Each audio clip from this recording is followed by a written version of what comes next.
Qu'est-ce que l'ego boost ou la dopa boost? J'ai quelques femmes qui ont mis en danger leur couple dernièrement à cause de ce phénomène d'ego boost et de dopa boost. Et je me suis dit que c'était intéressant de vous faire une vidéo.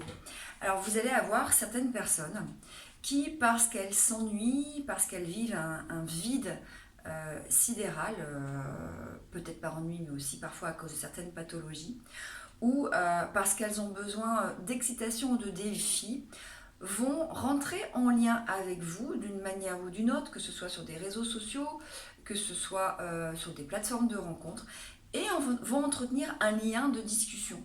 Et vous avez du coup avoir l'impression que cette personne s'intéresse à vous, que potentiellement elle a envie de créer quelque chose avec vous. Si vous êtes dans votre couple à ce moment-là, dans une forme de manque affectif, ou voilà, il y a peut-être des difficultés de couple qui sont en cours, vous allez avoir l'impression d'être valorisée, d'être importante aux yeux de l'autre personne, sauf qu'il ne se passera jamais rien dans cette relation, parce que cette personne ne vous proposera jamais rien.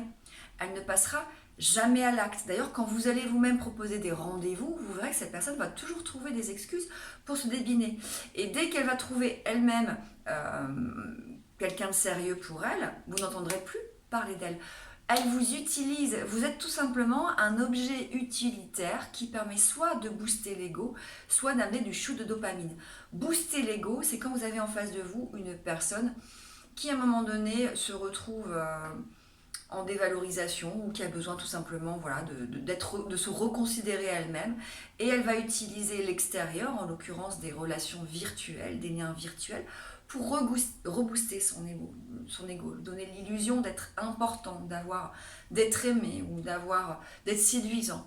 Et puis vous allez avoir d'autres personnes qui sont en quête de dopamine. La dopamine, c'est l'excitation. L'excitation qu'on peut retrouver dans les sports à sensation, mais aussi dans la consommation de substances. Et bien, ce type de relation spontanée, avec un jeu de séduction, voire potentiellement un jeu sexuel, peut amener chez l'autre de la dopamine.